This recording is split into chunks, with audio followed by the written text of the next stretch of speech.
Then I will be doing reply, all right.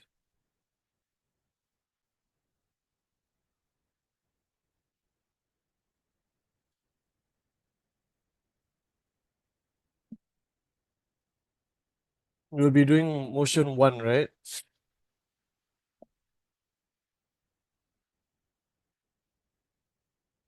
Yep, A. Okay.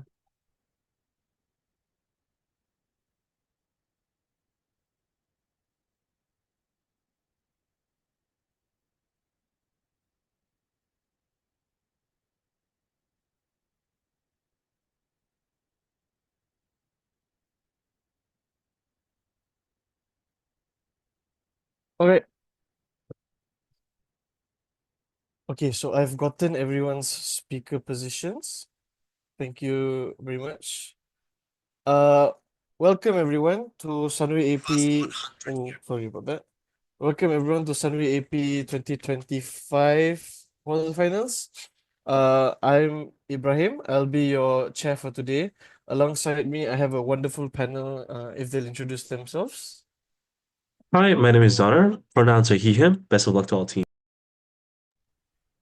Thank you. The other panel. Hi, I'm Hinana. See her pronoun. All the best. All right, perfect. So everyone's gotten themselves introduced. I'm sure you guys know the not proper. You guys know the appropriate debate acumen and things that need to be done. I'm not going to bore you with the details. Without further ado, if the Prime Minister is ready, the floor is theirs. Here. Thank you. I will take my POIs verbally, so please unmute yourself. I will not be able to look at the chat.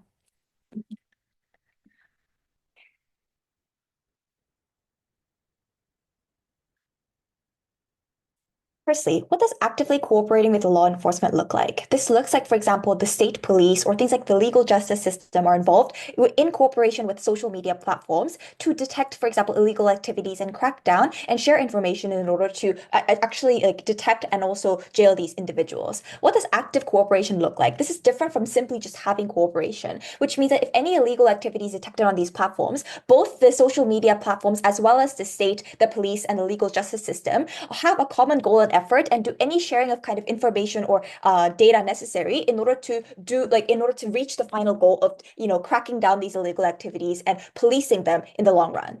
This looks like, for example, giving access to things like phone tapping or giving them access to historical data of this criminal, etc., from the side of these media platforms.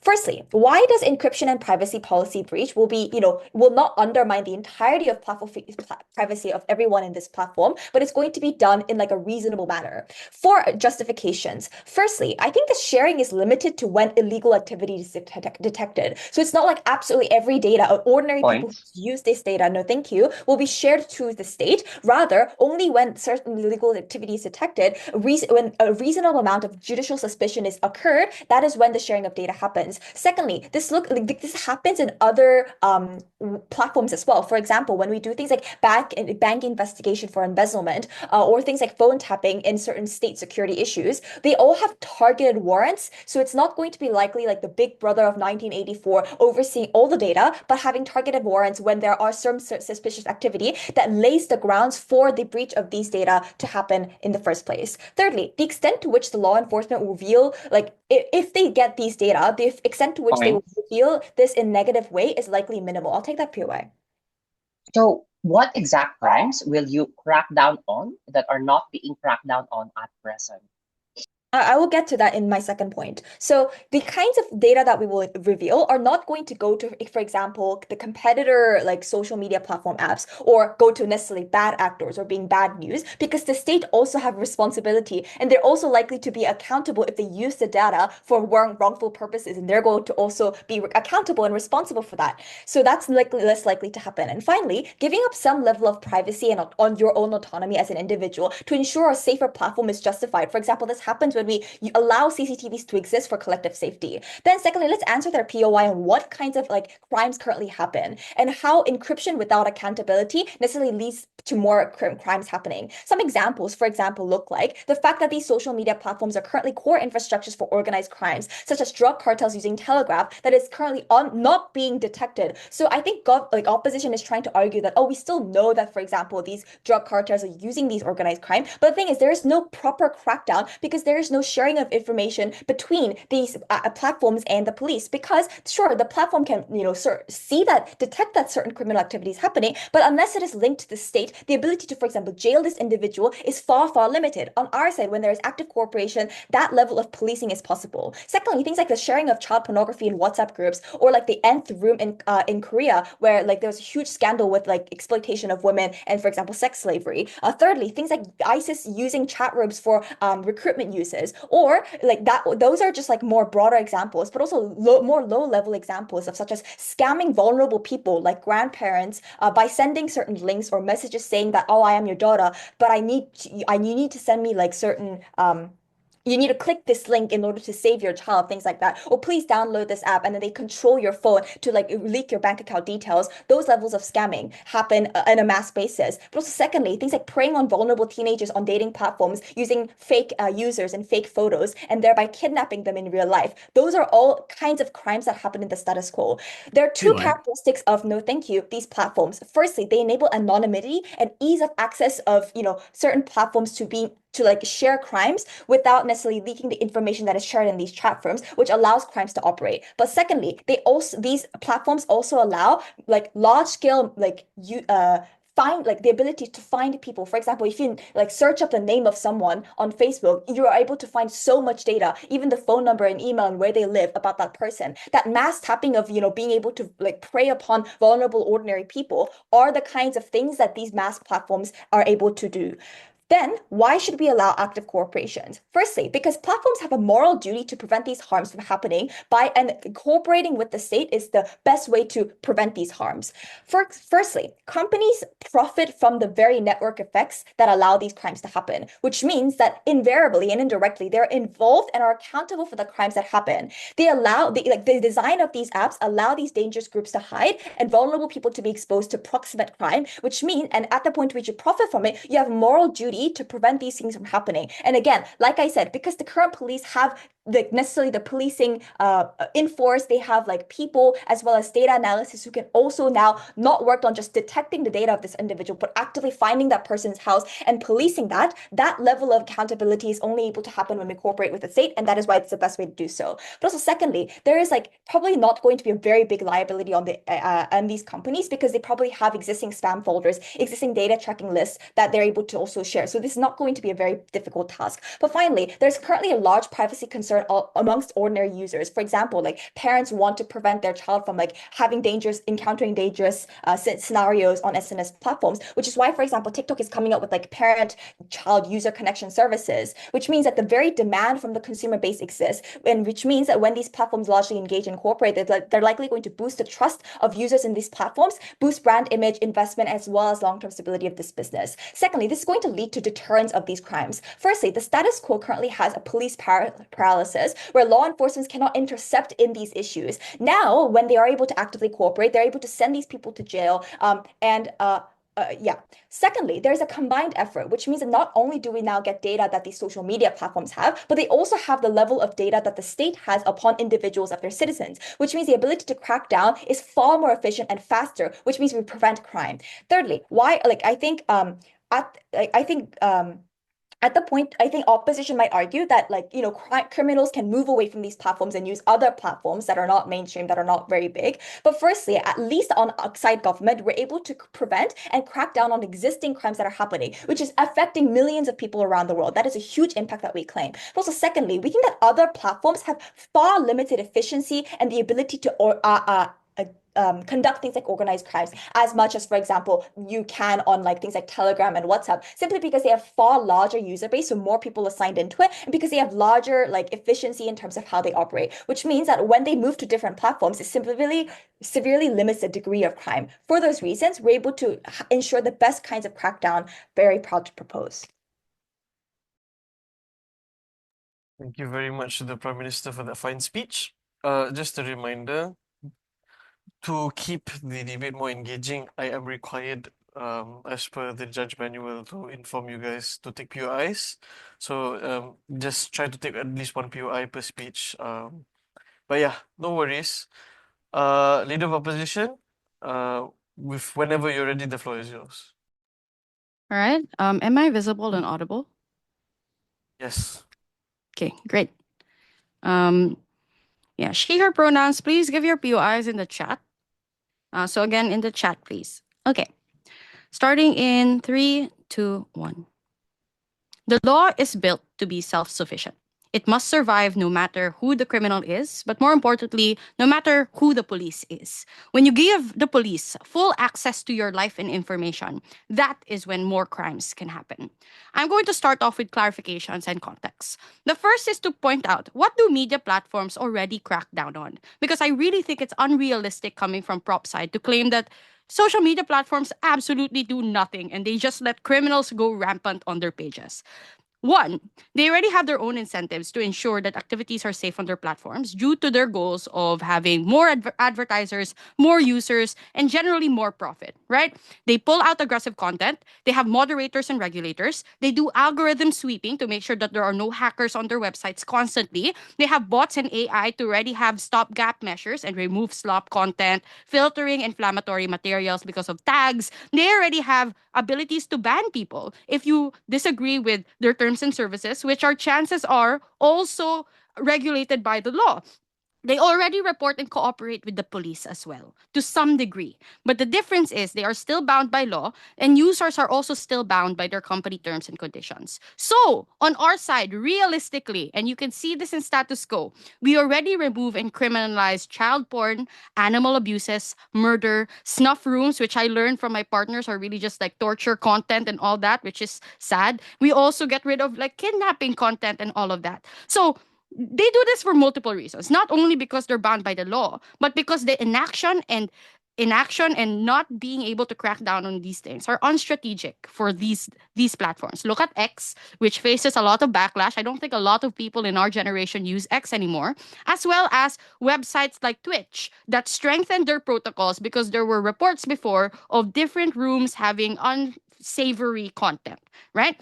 Platforms already do cooperate to some extent, is what I need to prove here. And I already have proven here. Apple has already conceded that as long as there's already a proven crime and it's not a mere investigation of a possibility of a crime, they are willing to give up certain data.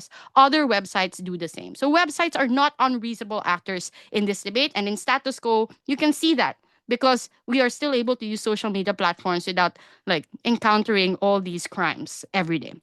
What would active cooperation, therefore, on their side look like? Which is the POI my partner raised that they never really answered in full.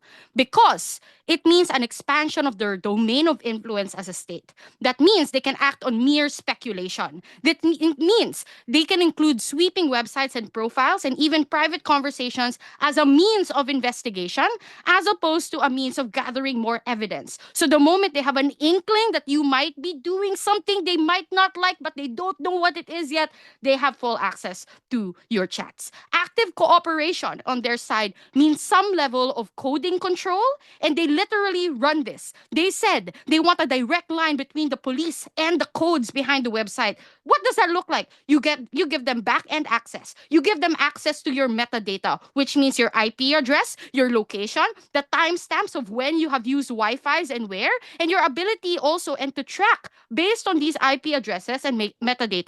And you can basically create a profile and track all of this person's online activity in other social media websites the same way we gather cookies, right? So you're basically giving these police members full control. So the responses I want to run are simple because the rest are integrated. The first is their claim crimes are so bad. and we need to do something. First, as I mentioned, we already have systems in place. Two, their method does not work and will still be like looking for a needle in a haystack because you're giving them access to everyone's code. So unless they have a specific target in mind, then it's not going to actually reap any benefits. And if they do have a target in mind, then they can go through the proper channels because we already have warrants of arrest and all these things. Yes, it's much lengthier, but it's much better than acting on mere speculation. But the third response is we can do other things. If the crimes you are tackling are not crimes that we already deal with, then you can have operations to infiltrate these groups as a police. You can block IP addresses. You can even lock accounts as a precaution as you're investigating individuals. I don't know why you need back end access to be able to do those things. But even in the best case, let's assume we're talking about mafia members. Chances are they're not on Facebook. They're not on Telegram. They're not on Signal. They're not on any social media website. If they really are that big of a deal, chances are they've coded their own stuff. So you're not even targeting those big shots on these platforms as you would like to do. So the argument is simple. We think that there's an infringement on online privacy and it actually harms the criminal justice system as a whole. Two levels. The first level is on principle because we adhere to a state and entity separation. We do that by having procedures and a long bureaucracy because many actors are involved. We have stop and frisk, for example, which means that if you have some speculation of an individual, you can't rummage through their clothes. At most, you can tap. The same activity must happen online. We have house warrants. We have arrest warrants, which means that you go through a system and not just infiltrate someone's bag and house because you think they might have something, but you're not sure what it is yet. But the second is through privacy in actions because the criminal justice system must assume people are innocent until proven guilty because this is how we curb our inherent biases. Legal frameworks are very new. Many places are still post conflict, and discrimination is still rampant. That's why we have all these systems. It's not just to protect the police, it's also to protect people from the police. Yes, I'll take the POI. So given that crimes still operate on these platforms, is Oh, a I can't massive hear anything. Can you hear me? Oh, is that me? Sure. Okay, can you go again? Sorry. Given that there is a massive consumer base who is currently, asking for these platforms to police these crimes, such as Brazil literally banning X because they don't want the kind of telegrams, negative things from happening, then how is it justified that you think that privacy is more important when the active consumers demand more policing as opposed to maintaining privacy? Then let the platforms do it themselves. Platforms, as I mentioned, are already regulating and trying to prevent those things. As I mentioned, we can't just do this willy-nilly, right? Because warrants are enough to ruin lives. It's psychological damage to a person. And chances are there will lead to abuses. It's often used in these instances by people who are protesting and they're going to try to crack down on protests. On Signal, I have been tagged by the Philippine government because I was in a group chat that celebrated the ICC's arrest of Duterte. These are the kinds of governments we have to deal with. That they're cracking down on protests in Turkey, in the Philippines, in Palestine, in Hong Kong. So it's not just about the best kinds of police. It's about the worst kinds of police at all. If it's okay, I'll ask for like 10 more seconds because I couldn't hear the POI. Basically, the impact to this is the policy only works if their legal systems can be fully trusted, but they aren't. And you can't guarantee that every state can be reasonable in this regard. That's why the bureaucracy and all the paperwork exists. If these platforms die because they're not doing things properly, let them. Because probably it's their fault. The police has no reason to save them from the backlash. Thanks.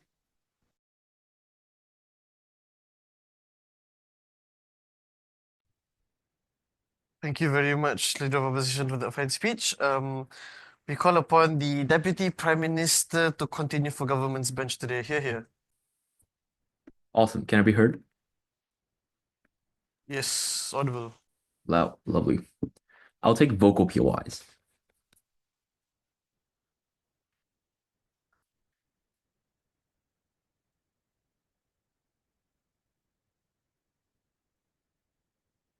The question I have after Elo's speech is that they claim that things like mafias or big criminal syndicates do not use Telegram or WhatsApp, yet claim that in the status quo, there's enough crime that Facebook is already actively dealing with it. I would argue to you, in the real life, places or criminal syndicates like the mafia or things like terrorist groups like ISIS still do not have enough cybersecurity systems to establish proper networking systems to create their own encrypted version anyways, and therefore that is exactly the reason why there's still so many millions of unreported child trafficking cases. There are three important delta points I want you to observe between the status quo and the specific motion of active cooperation. One, it is true, as Elo says, that there are probably things like content matching for known child abuse images that are likely going to be taken down, but the difference is we don't know who posted it, and the difference is that these algorithms cannot legally report it unless there's a warrant for it that these platforms allow for. The difference is the plethora of available information increases depending on the type of crime that is happening there. But secondly, specifically in terms of warrants, the biggest problem of trying to arrest certain criminals or terrorists in the status quo is that you're not able to legally prosecute these individuals without the platform verification of identity matching. So it is true, for instance, we've brought many criminals to custody, but often they are able to successfully appeal for things like mistrials because there's not enough evidence. And that is the critical filling point that we need to do with this active cooperation.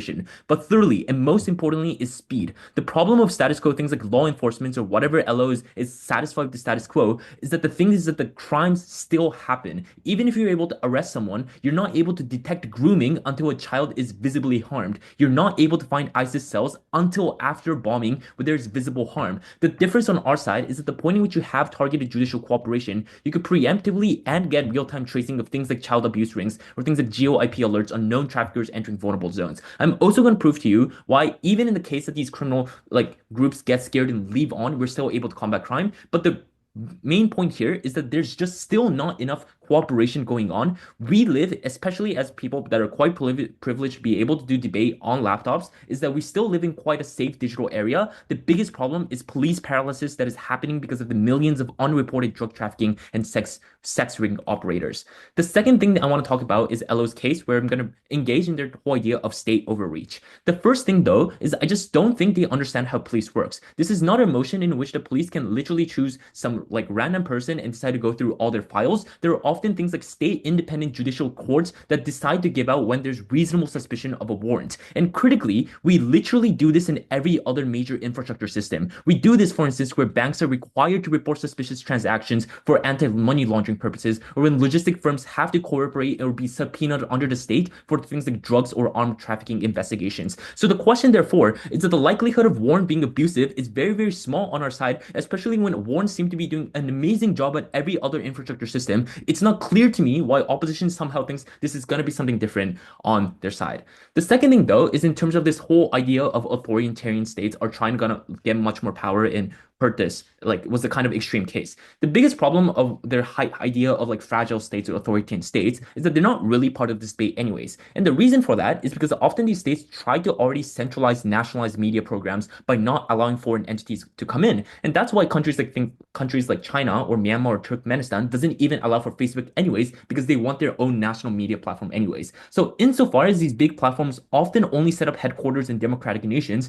it is still unlikely that these stakeholders are going to be authoritarian nations. In the vast majority of cases, we're going to be somewhat reasonable democracies. Even in the worst case, I would argue to you this is not mutually exclusive. In fact, I'll flip this and argue it's worse on op. At the point in which platforms do not cooperate under these controlled frameworks, it is much more likely that states move towards much more full-blown authoritarian tools to get what they want. So for instance, it's much more likely when negotiations fall, they're likely going to try to force companies to store data on local servers like what Russia or India is doing, or they're likely to pass things like the anti-encryption laws, meaning that the same harms get amplified much more on opposition side. I'll take your POI.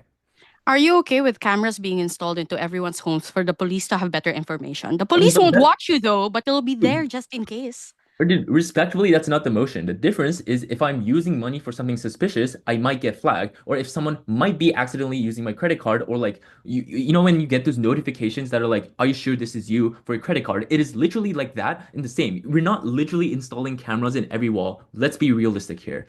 Then, I want to get to the crux of this debate. Why are we better able to combat crime? And why does our argument uniquely weigh out whatever opposition is trying to claim in terms of harms to citizens or having these cameras inside your houses?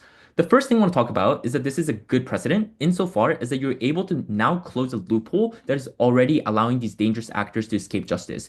Insofar as we already proved to you that other sector is able to successfully cooperate with polices, or it doesn't make sense why tech platforms should be immune to it. But secondly, critically, is that the important things of digital crime is that there are digital records and the tattoo of it. So even if we assume an opposition is going to come up later and prove that criminal actors is going to move on in the future, the difference is now we are able to access these past existing records. Meaning, for instance, we are able to finally have things like arrest warrants for things like ex-criminal syndicates, and they're able to pressure them to ask for more information, for instance, or especially when criminal groups often cooperate with each other. The benefit is that if you are able to even find one crime group, insofar as they're interlinked with other groups, there's much more spreading benefits in terms of preventing the crime happening much more. And most importantly, we're at least able to prevent the delay of detection because, for instance, you're able to trigger real life intervention where you're able to report to the national police or flag into Interpol. Let's weigh it out to what opposition is saying in terms of the average consumer and why this is really bad. This is very simple. The first thing I want to talk about is that the vast majority of users are not affected by lawful surveillance, right? Like, presumably, most individual users do not use encryption to hide their crimes. We already give up decent amounts of privacy via metadata or cookies or location tracking. And the weighing is here is twofold. One is that we're willing to take the trade-off because if we are able to, for instance, get important clues on things like ISIS recruiting rings or child trafficking ring, I'm willing to show my TikTok drafts. Like, realistically, the police is not going to use my credit card. If they are willing to go to that degree of corruption, we're screwed anyways. But two, is the fact that active cooperation actually protects the truly innocent, vulnerable users of these platforms because now they get significantly less risk and less exposure to things like bad phishing schemes or less likelihood that they're going to be recruited accidentally or a child is accidentally going to get be involved with like a sex trafficking ring, meaning that we are actually able to protect the biggest vulnerable consumers by targeting the vast majority of bad crimes that are happening in these states. Let's be realistic here. It's unlikely, and even if it is likely, that is not mutually exclusive. I'm so happy to propose.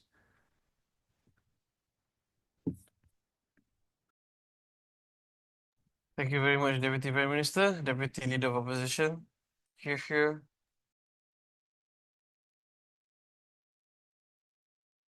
Okay, hello, am I visible and audible?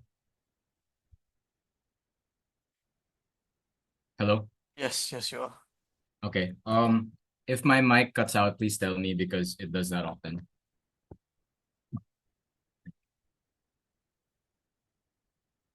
Okay.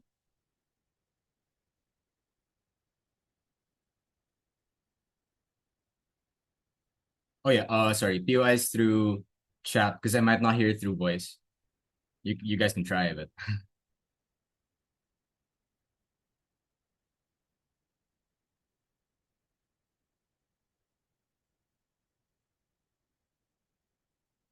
The assumption of government is that governments are fundamentally good and that many of the processes that stop all the abuses are currently working to its fullest extent. What I will provide to you coming from Second Neg is simple.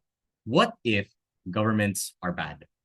First thing in this debate, just as a clarification, because note that government tried to limit the extent of social media programs and platforms to being a debate about Telegram. That yes, Telegram does have all the problems of sharing nudes, particularly in Korea. It's a very bad thing. You have ISIS cells that particularly operate within Telegram. But note that this debate asks government not just to propose something for Telegram, but for the rest of all social media platforms across every single nation that they have to be able to make these negotiations and actively cooperate with them. What we say, coming from First Neg, is simple, that if Telegram does not participate in any of the actions that require it to hold people accountable, then Telegram is probably going to die at some point. But if it doesn't, in status quo, Telegram should be asked to be accountable. There are mechanisms that already allow this to happen. Literally, they tried Facebook and Mark Zuckerberg for stuff like Cambridge Analytica, where they created so much political distortion and political ramifications all across Southeast Asia and Africa, destabilizing governments and making sure that they are held to account in that front. To a good extent, what we explain is that there are mechanisms that are able to influence the outcomes of these sites. Regardless of whatever the processes in the back end are, you are still able to affect those things in the first place. The question now is that how come Telegram in Russia or wherever other areas aren't currently being tried by these governments? And this is the first extension and broad reframe that I have of this debate. Governments aren't actually good. So how do they try and fix this coming from DPM? He says that, look, you don't have solvency for drug and trafficking rings because they're able to escape accountability because you don't let governments try these things in the first place. First question, in very many parts of the world, what do you think Mexico and places like the Philippines have become? These are essentially narco states wherein governments all across the hierarchical positions of both executive and legislative parts of the government have and control very many swaths of that drug trafficking ring that they themselves do not have the incentive to prosecute on either side of the house. That is currently why you cannot hold many of these places to account because courts are already biased. And so that also leads into the second thing that they say courts will do well with warrants. What we say is that they currently aren't doing well with warrants because even with so much prima facie evidence of people literally being drug lords, with politicians taking pictures of these drug lords and having meetings with them in private and in secret, that is where you don't get the solvency in general. Because for you to solve that is not a problem of making sure that governments have back-end access. It is a problem of corrupt governments in general. So you don't have that. And this isn't the tipping point that's required in order to fix that. But what we say, and this is the pragmatic extension then coming from this like broad extension of governments being bad, is that this is actually very flipped. What does this mean? It means that you are probably going to target minorities much worse. How will this cooperation happen? First, it looks like agreements with different countries. Agreements with Saudi Arabia are different from agreements with places like the Philippines, different from the United States. There are different political climates, and there is a broad and stark difference in laws. And lastly, there's a pervasive algorithm tagging that exists. So second, what does this algorithm even look like? So social media websites and algorithms create and ideate meaning and profile individuals with that label. Depending on what you interact with, they tag content with parts and hashtags. And when you collect enough parts, you get an identity. If you love crochet, camp knitted dresses, Taylor Swift, and hate men, you are probably cottagecore. This applies to things like gym bro gamer or dad nerd.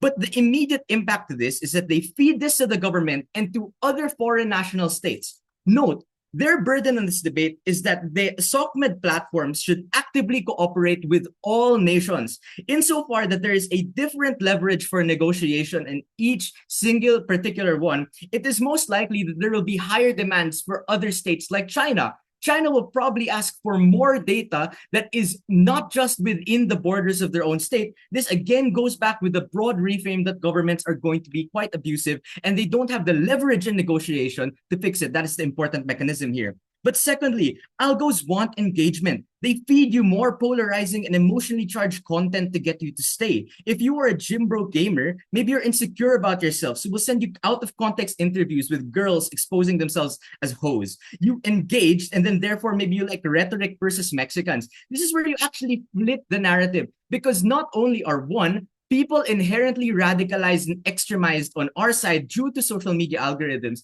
But two, it is that people are tagged and identified. So if you are a gay person and that you are broadly identified by this media, it is not just simply that they're giving this metadata away in broad pieces that they have to piece together as the government.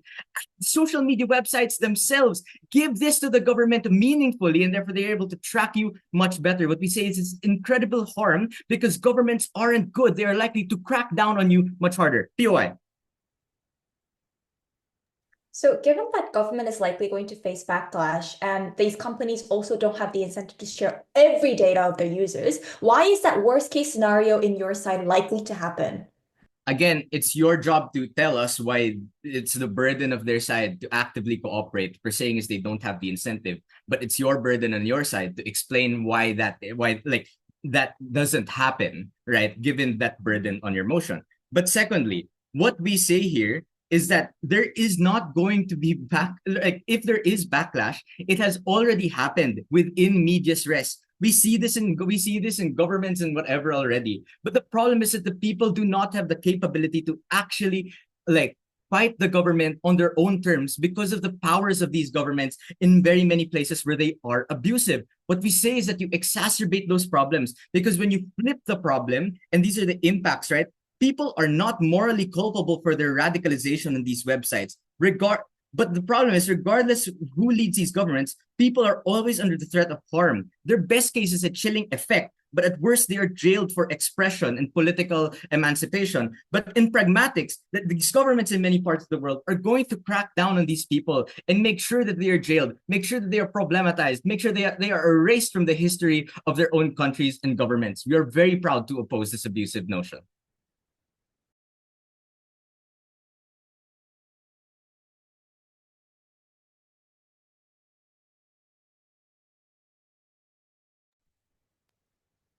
Thank you very much, Deputy Leader of Opposition, for that fine speech.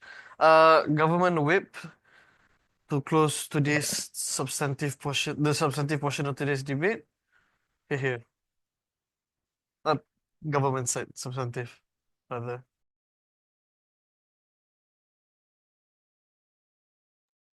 Hello, am I audible? Yep. Awesome. Okay, I'm just gonna set my timer and then we'll start.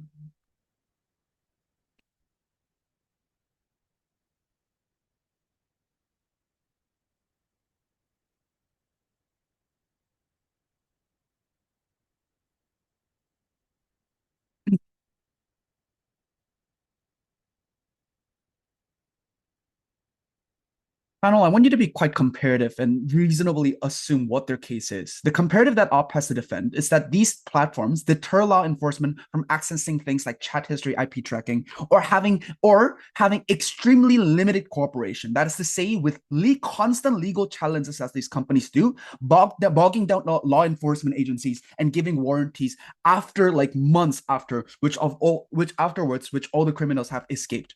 First, I want to respond to opposition's biggest push. Oh, governments are so evil. I have several responses. First, it's symmetric. If governments are that more evil, then presumably there are far more worse forms of surveillance channels. For example, what is it called? Spreading mass propaganda. There's other means that these really problematic states can do. But secondly, where is it not comparative? Where is it not symmetrical? I would argue that in the terms of likelihood metric, that the main incentive of a state is to target entities that threaten their legal legitimacy, which is often why you see crimes like drugs rather than social movements being cracked down. This is simply because you as a government have far more backlash when cracking down on civil liberties and fundamental rights like freedom of speech, both from the international sphere, but from your own demographic. It means that international allies like EU or UN is likely to crack down on you if you severely do these kind of atrocities. But we would argue that there's two internal incentives for governments to do this well, because governments, especially democracies, presumably have safeguards that allows these individuals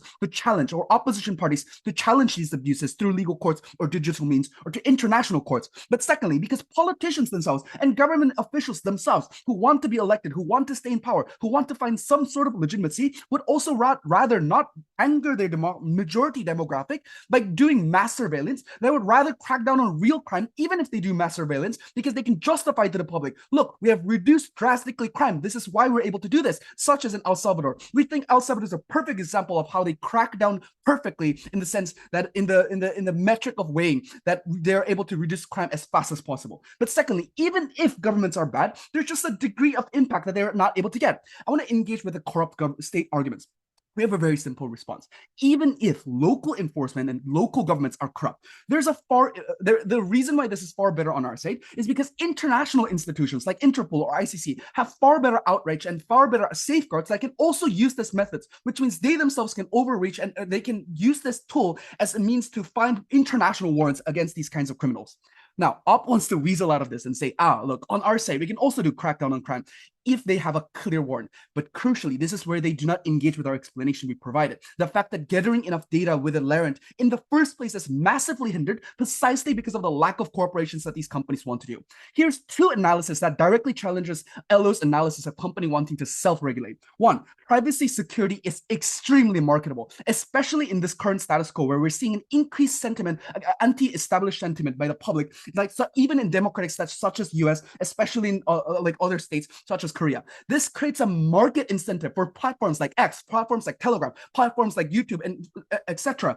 to want to create maximum privacy so they can promote that privacy is being sold here, that you are able to, hide from the government, that the government is no longer tracking you. But here lies the illusion. They say this is true, but then they still market you. They still find ways to gather your data, to find the movement and patterns, like the previous speaker has said. And this means that they're largely lying to you, but people buy it up because they still buy into the propaganda that oftentimes people like Elon or Trump or supposedly fighting for privacy do.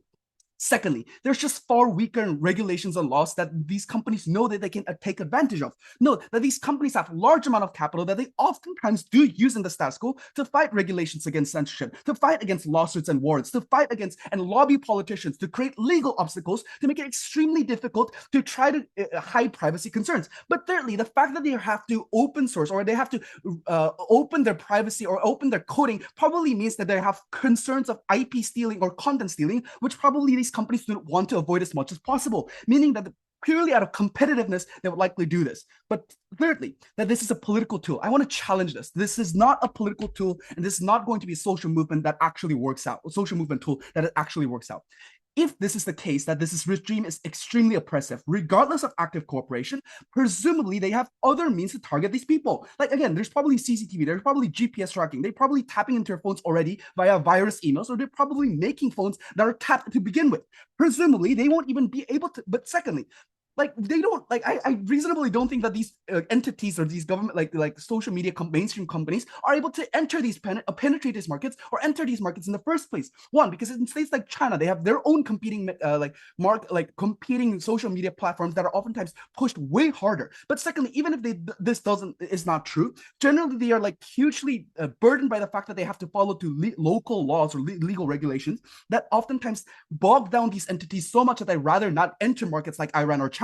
But thirdly, VPNs also exist, right? It means that oftentimes the cost, but even if VPNs exist, oftentimes the cost of this software are ones that individuals, especially in oppressive regions where they earn very little money, are unable to access, which means they generally do not access these tools in the first place. Now, this generally means that these entities are unable to either enter these markets, or even if they enter, the majority demographic do not use them. In terms of likelihood weighing, I want you to do this. We just don't think that these movements can actually gain a majority demographic to actually have a reasonably powerful critical mass to actually fight against oppressive regimes. Sure, you might have some amount of communities who are able to, cry out concerns or, tell to their families or friends, this is so bad. That's not going to lead to any substantial change. And at most, what they have is catharsis.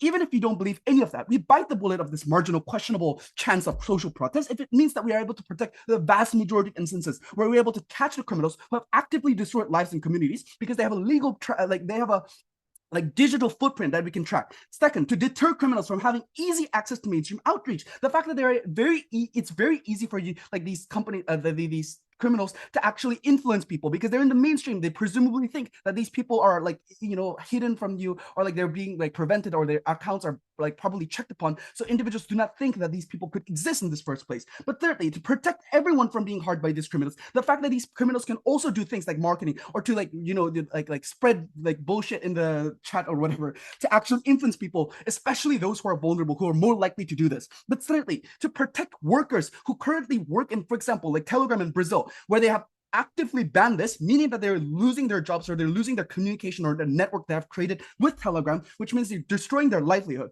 But fourthly, that they're enabling most citizens, they're destroying most citizens from actually being able to use these platforms, which is crucial because this is the tools that they use to converse, to actually find communities, to experience joy. These are the harms that are most likely to happen on their side. Proud to propose. Thank you very much, Government Whip. Opposition Whip, the floor is yours.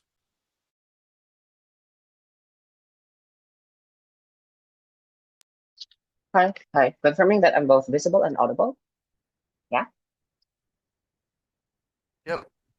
Okay. I'm going to record my speech. I'm wearing earphones anyway, so if anyone's going to raise any POI, you will not be heard. POIs via voice, yes. I don't know. Okay. Starting my speech on the first word.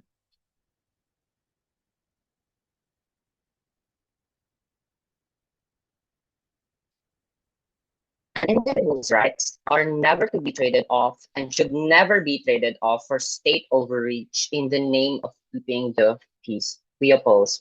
One extraneous call out before I move on to my discussions. I would just like to call out the straw man coming from DPM and government whip that we are debating in like authoritarian failed states.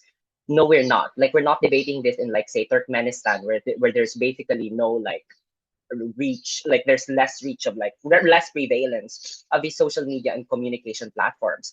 What Nina and Carlo has been telling you is that even liberal democracies have an inclination to abuse its power. Talk about how Nina was tagged. Talk about how in the US, like the FBI has been tagging people, for example, who have been showing some support of like Luigi Mangione, right? So Carlo already beautifully brought this up when he told you, what if states turn bad? What if not all instances they're probably going to use their power for really benevolent causes? So don't buy their straw man. The first issue that I have for this debate is, so considering how pervasive and prevalent social media and communication platforms are, should these platforms ought to do it? So with respect to the criminal justice systems already in place, the push coming from government is social media platforms do this because they have a common goal with the government. And they do this by giving up data, really personal data, right? And I would just like to note, at this point, they were not explicit as to characterizing where exactly does the goals of social media and the government merge, right? But then let's assume they say social media and communication platforms make the most vulnerable proximate to perpetrators of harm, like scams, for example, right? So how did we address that? We told you, like I raised the POI early on, Nina in her first to fourth minutes of her speech, we already dealt with that. Like in status quo, you're already cracking down on large swaths, kinds of like crimes already. And these social media platforms had as an incentive. So basically, they did not respond to that framing coming from Nina. How, for example, X is literally suffering because of becoming a hellhole. So there is an incentive for other social media platforms to not be like X, right? And besides, if the crime is as grievous as what government like heinous rather, as what government paints it out to be, then probably they're not on Facebook or IG cavorting with us in GCs, right? They probably have their own infrastructures. Probably they're in the deep net. But even if you don't believe all of those responses that they ignored, why I would like to pose to them the question of why the active cooperation by social media and communication platforms necessary. Because, and this is an additional response, and by the way, this response works even in government's frame, where probably crime has a very strong like you need like your social media and communication platforms for these crimes to actually like be committed, right? So the response is a lot of crimes have factors that are external to social media or communication platforms, meaning police, for example, can get info about suspicious individuals or like a prostitution ring. So if police or law enforcement agencies, for example, would want to disrupt a prostitution ring, they'd probably want to go undercover. They'd probably like see the GCs of these people that does not need the access to a back-end code, right? They're probably going to use it to disrupt people on the ground. If it's about ISIS cells on Telegram, for example, you can probably already interrogate like already captured like ISIS militants. So to address the apparent preemption from PM and DPM, it isn't just about like, moving to their own dark infrastructures. Not just about that. It is about how you already have physical manifestations of these crimes anyway, and even like building up to the committing of that particular crime. So is it just about moving away from these like, cyber structures? It's about the externalities of this crime that allows your law enforcement agencies to actually catch them in the first place already. So their preemption fails. In conclusion, because one, there's no explicit like linking between the common goals of the state and social media platforms, and there's like no unique stance considering we already cracked down on crimes. Their principal justification is a wash because we told you coming from Nina why we want to assume in innocence before like guilt right? Because if we get access to this really intimate personal information, then it would probably color the way we do our investigations. So on government side, you don't catch the heinous crimes, or probably not just them, but you would probably also catch the educated person who are probably critical of their government. Even in liberal democracies, you're probably going to catch, I don't know, some people within this room are probably on 4chan or like engaging in meme culture, and then they get probably tagged because, like, that's like the prerequisite for being radical, even if they just engage in these cultures jokingly, right? So government is very unrealistic. So, and this is like my last like charitability like push to them, like, right? So if government's role is really unrealistic, because on their side, in order for you to fix the problem, you can track the most, sure, but you can't, in on their side, you cannot actively stop them unless you have some information tantamount to a camera in the room. The second discussion is whether government's trade-off is valid. Government says it's faster, right? We said you already have intelligence officers. All law enforcement infrastructures, they already crack down on suspicious like people. So, and the question I want to pose to government is, we have to debate the motion with the level of generality it asks us to, right? They say, and assuming but not conceding, that we're probably going to get faster information. But the way their policy is going to be implemented differs. Probably Russia is going to crack down on gender minorities because being gay there, I'm probably going to be like jailed there because being gay there is like, a crime. In the US, you're probably going to crack down on potential Luigis or Luigi fans. In the US, in the EU rather, you're probably going to crack down with those who have like strong Islamic like leanings. Protests are not going to happen. Being critical of their state is not going to happen, even in supposed bastions of liberal democracies. I would just like to address the international community push coming from government whip, because I would like to like ask, how effective is this? Because last I checked, despite, I mean, US is on like the back foot right now, but like Reddit is still tagging like nascent movements of protests. Even EU institutions still have strong prohibition on which particular information can be disseminated. That's why social media platforms, that find the EU very prickly to deal with. So the international community is not just simple, but they did not respond to a lot of the constructive material coming from Carlo. That the nature of social media platforms is that they tag you with all of these identities, they push you down the rabbit hole, and then when your identity gets to be suspicious, you get captured. So social media platforms on Gov side gets to be the police, judge, jury, and even the warden. All of this ignored, considering all of our standing contributions.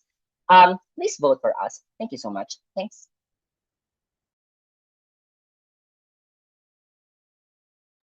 Very much, to the opposition for that speech. That concludes the substantive portion of today's debate. Opposition reply whenever you're ready. The floor is yours. All right, thank you. Okay. I will start in 3, 2, 1. Laws are tricky because they can be dangerous if they can be abused or have loopholes. That's why often we don't take shortcuts, no matter how frustrating it can be. That's why we investigate. That's why we have trials. That's why we assume people are innocent until it is beyond reasonable doubt. Any changes to laws need to factor in so many things because laws apply to all. This motion would apply to all. Government side makes a few crucial mistakes. The first mistake they make is they actively limit this debate to just be about two things: solving crimes and the market share of social media platforms for some reason. Let's deal with the solving crimes and why we won that. Because we mentioned that there's more to this debate than just solving crimes, that this is about government and law enforcement. Because we're not just talking about bad governments, though they are a really big deal and they needed to deal with that, because bad governments will crack down better if they have more like information, right? Yes, both sides will have horrible governments. We conceded to that. But the difference is you are basically granting them a tool by which they can do their monopoly and abuses better. They can track metadata, radicalize people, like what Carlos said. So many things that you're giving because your goal of solving crimes forgot that the tool can be abused in different ways. It's also about incompetent governments, right? Because you might have biases, even if you are very benevolent. You can also end up not knowing how to filter through all the data. So when it comes to solving crimes, you have to factor in who is going to use these tools that you are giving. But this is also about the principle of rights.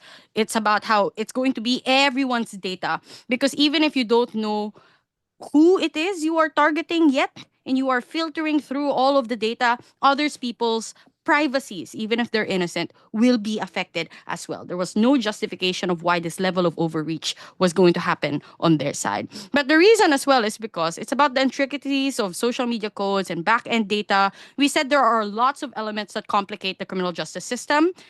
We must care more about just punishing crimes. We have to be careful how we do it. It is by keeping these things in mind that we don't accidentally ruin the lives of random people because of the witch hunts, which I said, right? Because having your data leaked or having your data used in an investigation without your consent, because they have access to everyone's, can damage your life. A warrant can ruin your life. You can get disbarred. You can't get jobs anymore. So we have to be really careful. On the second thing, they wanted market shares for social media platforms to improve. I already responded to this at first. Like, I don't know why it's so important. If they die, they die, right? If anything, like Carlos said, your platforms might die out more if you say that the government can pull out any of your chats at any moment. Because I think rational individuals would not be comfortable with that level of scrutiny, especially from, let's say, the Philippines. We're the biggest social media users, by the way. You lose all of that in your market. Carlo mentioned this. But the second mistake they make, the biggest one, is because even if they limited it to solving crimes, they still didn't prove why it had to be through this method. We talked about how social medias already act on their own to solve crimes, that it is in their incentive as well to make sure that their platforms are safe. We also don't know what crimes are so unique that there are no other ways to deal with it without some back end access. We gave alternatives, by the way, that don't require your level of privacy breach. Because if the issue was we need to infiltrate these chats, we need to find out more information, you can do that without back end access. I talked about how you can infiltrate the chats. I talked about how you can actually send out a physical warrant to a person you're suspicious of so that you can look through their phone. We talked about how you can even lock their accounts. They even gave an example that applies to us. Like, yeah, we do send out text messages if there are privacy breaches in your bank account. So again, I don't know why you need this level of code. We talked about it, why they don't actually do more to fix it through social media. They didn't even bite the bullet. Because if their goal is expediency, how is it different from putting CCTVs in each other's houses? How is it different than just wiretapping every single conversation and putting it in a file? The fact that I don't know where their principle starts and ends is why they lose this debate. Thanks. Very much opposition reply for that fine speech. We call upon the government reply to close this debate. Here. Cool.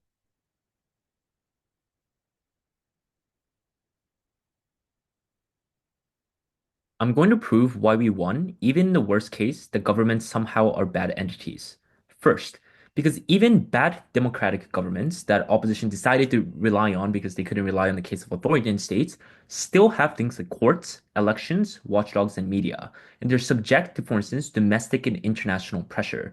The important thing here is that in the likelihood that the state overreaches, it is challengeable. And that is why, even if you, for instance, get flagged for something accidentally, there's enough due process to protect an average consumer in case something is wrong. And that is exactly why, for instance, LO might have been flagged in the past, but they're able to still spend today debating instead of being in jail because there's still enough checks and balances. The difference is that when a platform is refusing to cooperate, that's often an absolute, and that is exactly what the bottleneck for tackling a lot of unreported crime that is happening because these platforms run the same line of argumentation that Op said. But secondly, what the most critical thing that came from DPM's speech was not engaged, which is they never examined the counterfactual, right? Because opposition status quo doesn't stop these bad states from doing anything. It just likely makes them do worse things, and this is where they don't engage. Because we prove to you at the point in which negotiations fall or they refuse to actively cooperate, it's just more likely they have to rely on much more abusive measures because they still want that data, right? The incentive structure is the same, and that is the point in which, for instance, they might try to illegally try to get your data. They might become much more autocratic. They might, for instance, impose much more vaguer anti-encryption laws, meaning that the same type of harm gets amplified much more in these bad governments that opposition said. But thirdly, even in the instances where this motion is applicable, I just want you to know that opposition seems to be fine with us arguing that we have the same checks and balances for literally any other major infrastructure, right? For things like financial sectors, they might have access to my transactions. Sure, that's okay because at least it's preventing things like fraud or embezzlement. They're still okay, for instance, when they go to the airport to ride a plane and they're giving out fingerprints. I'm not so sure why they suddenly draw this line of massive amounts of state overreach uniquely happens in this specific technological industry. I don't understand they're drawing their line. We kept them pushing it, there was no engagement. But lastly, I'm gonna be the most charitable version of myself as I possibly be. I'm gonna assume I'm like Kira in Death Note, where Big Brother L has like 30 cameras in my room, right? Even if we still do the wing there, if the consequences of that means that we are able to identify and, for instance, protect a 300 additional innocent children that are kept in the basements of someone at the expense of the government wanting to look at what my dinner was, I don't think that is the big harm that opposition tries to claim it is. But secondly, and most importantly, note that this type of sacrifice of privacy could often actually benefit myself or other average consumers too. Because now we know that, for instance, the likelihood that we're gonna be, for instance, kidnapped or, for instance, being scammed on these anonymous websites is significantly lowered at the point in which you know that there's some degree of due diligence that is always gonna be helping you out. Meaning we help out the other vulnerable consumers at the expense of the privacy, and I would argue that is a good trade-off that we're willing to take. Let's talk about the practical harms then, and these are the deadlock breakers because I'm still sure you might be wondering to like what extent of crime we might be additionally preventing. Here are two really important deadlock breakers we introduced. One is the difference between detection and action, where we prove to you that in the status quo, often, sure, you might be able to take down harmful content, but the point in which the platform doesn't really, for instance, report the account without a legal warrant, right? So in our world, at least you make these targeted judicial cooperation makes this data much more legally actionable. You're able to initiate real prosecution and not just the deplatforming of certain content. So you're able to uniquely create a pipeline from detection to arrest. But secondly, and most importantly, we talked about the difference of reactive and preventative policing, which is that in the status quo, often the types of examples and actions that opposition said only happens after there's visible harm, right? Where things like grooming is detected after a child is abused, or terror cells are identified after a bombing.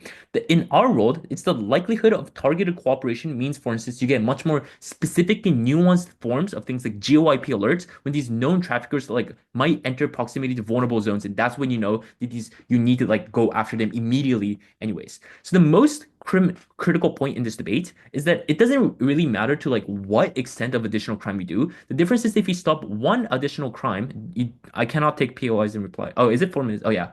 That often amplifies to stopping other crimes. So any addition of stopping crime is enough of a clear delta in this debate. I'm so happy to oppose.